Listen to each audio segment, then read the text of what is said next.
Stuff I want to say with me, Chad Brooks.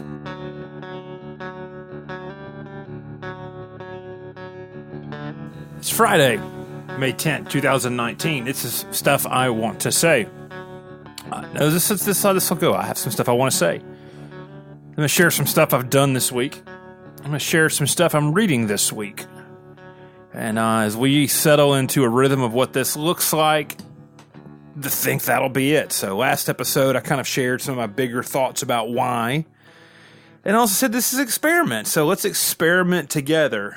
But stuff I want to talk about. Stuff I want to say. First thing is I've been doing another Bible reading plan the last few weeks. I went into Logos, the software, however you pronounce it. I'm constantly curious, is it better than Accordance Bible software, which I have used for over 10 years now, and I've decided that while it might be handier, it is not better than Accordance Bible software. Or that could just be the fact that I've got a lot more resources in Accordance Bible software. Not that many at all in Logos, however you pronounce it. But anyway, Jason Mayfield is a YouTuber that I like a lot.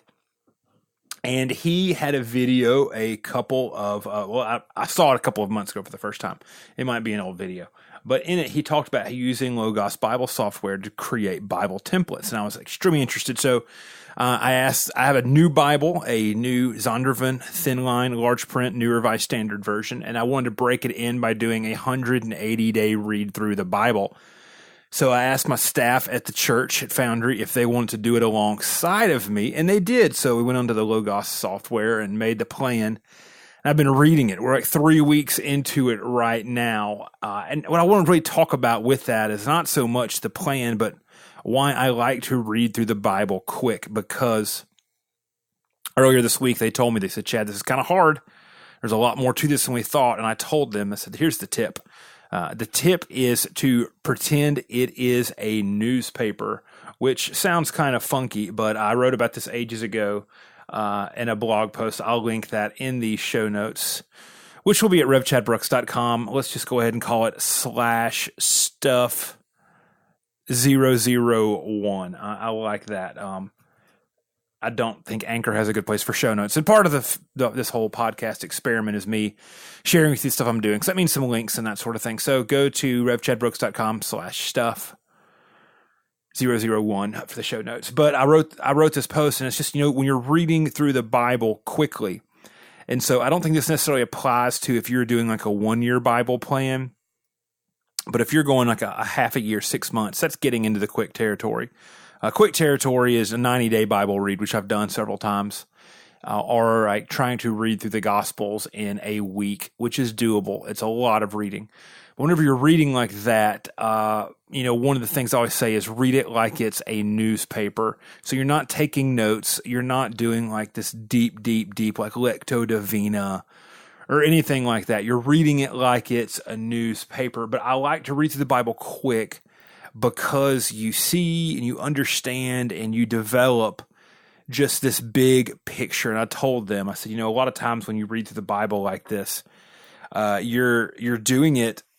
I'm not taking notes, and it's going to take you 3 or 4 or 5 or 6 read-throughs of the Bible to do this in a way that makes sense, because you're really just trying to see the big picture, to get the big scope of things, and hopefully, especially if you're in ministry, and there's a rant for another time about reading the Bible in ministry, but this is not the time for your super deep, intense read. I do that in the evening. That lends itself more to, the lights are off, lamplight, a cup of tea, or decaf coffee, which I'm just now starting to turn myself on to, decaf coffee.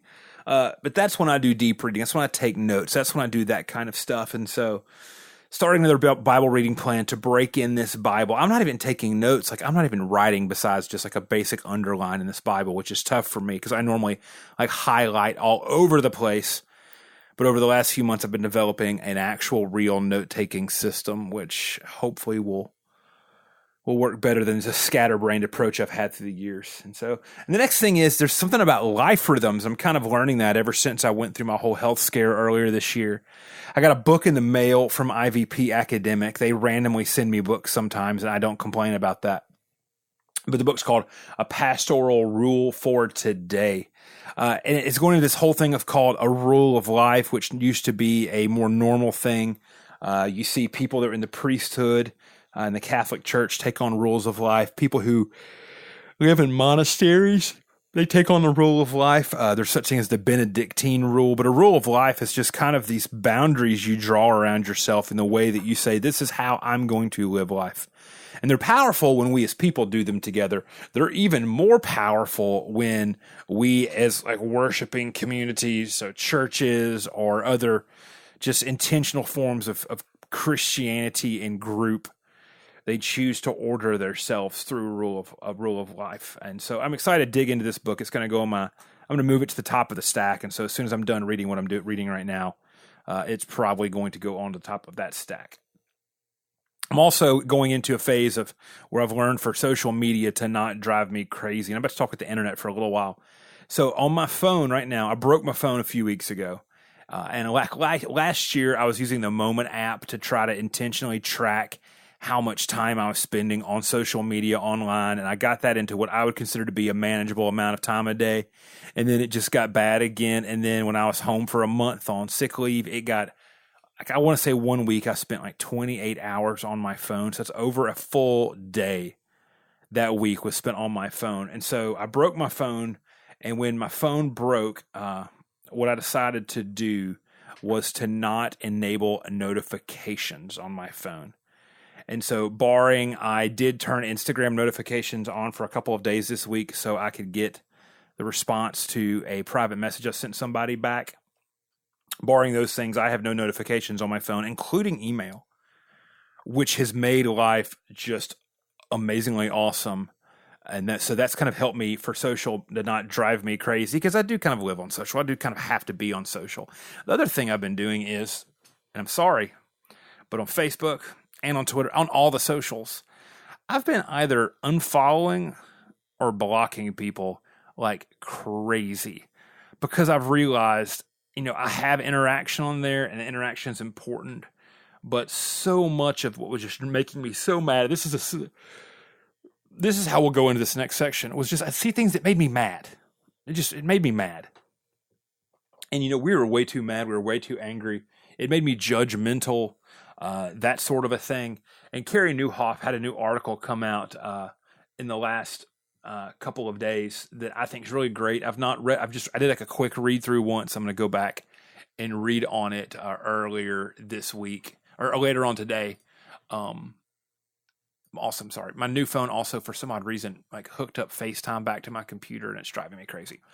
Anyway, so his article on like why we just hate each other so much now. It sounds crazy to think about that, but he says that 5 reasons that anger is the new epidemic. And when I read that, it's just like, oh my goodness, this is serious. Just so good. Because of the way that it just it distances us from people, but it also desensitizes us from people. And to be totally honest and transparent, I would see stuff and I'll be like, man, that person's not really that smart. That sort of thing. Like that's my confession moment of stuff I want to say, is that social media makes me think people are not as smart as they actually are. And that probably does all sorts of different things to my sanctification. So I just began just knocking off the notifications and just unfollowing a lot. And it was really unfollowing like pages or removing notifications for groups, that sort of a thing. It was not these people that were in my feeds. And so I just, you manage that yourself, and you have the right to manage that. But I've been intentionally thinking about how does the internet affect my sanctification. But like, this is it. Like, what happened to the internet? Like, I remember there was a point in time, and not too long ago, where the internet was making us better people. I mean, we were sharing these amazing ideas. I know what made me think about this. I was wanting to read more like engaging type content, and all I can find are like the listicles, the 5 ways to crack your knuckles, which I completely have written myself before in the past. But I realized, and so I went to my so Google Feeds is no longer around, your Google Reader, which was amazing. So I went to Feedly, which was kind of a replacement. And nobody that I used to follow is writing anymore. Like, I'm not writing more like long form, that type content. It's just gone away. And like, it's like we almost don't expect the internet to be the place where that sort of thing happens anymore. And so this is just a random thought that I have. And Medium has somewhat taken the place of this, but like, what happened to thinking intelligently? But I also realized that was back when the world wasn't nearly as polarized as it is right now. And so going back to Carrie Nieuwhof's whole thing, why do we hate each other so much now? So kind of the end of that segment. I want to jump at stuff I've done this week. I've not done that much this week. I've hung out at the camp for 3 days. I went Sunday afternoon. I came back Wednesday morning. Now, it's not like just sitting there, but I did a bunch of reading. I did some sermon work. I wanted to do more sermon work. But then I also realized the whole point of taking, I'm doing that once a month now, these like 3 days of camp life. It's not to hunt. It's not to just be lazy, but it's to Sabbath in a way and to create space and margin in my life and a way for me to be creative. And so about halfway through, I had this like huge agenda of what I wanted to accomplish. And I realized like, maybe the best thing for me to do right now is to sit out on the back porch and read a book.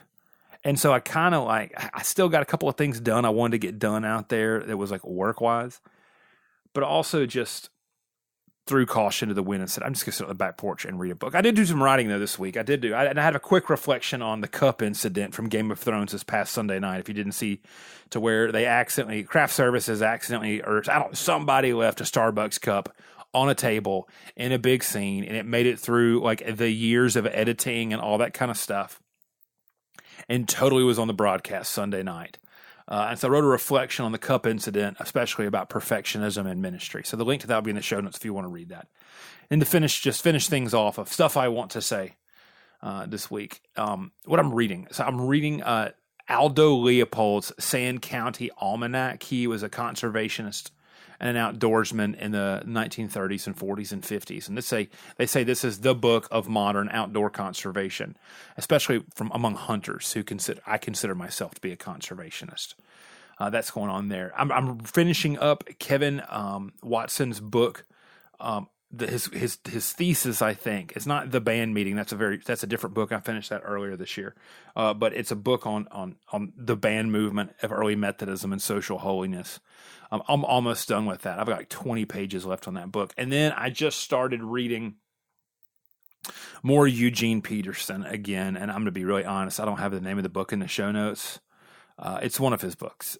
It's one of the books on, it's about Jesus. And just as I say that, I realize the lunacy of saying it's a Eugene Peterson book about Jesus. So I'm just going to go on Amazon and tell you the title of it really quick.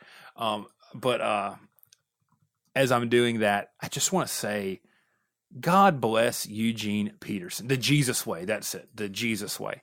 I'm reading that. I'm about 30, 40 pages into it. But God bless Eugene Peterson. I want to make a t-shirt that says, God bless Eugene Peterson. That guy, oh my goodness, I love him so much. So that's what I'm reading.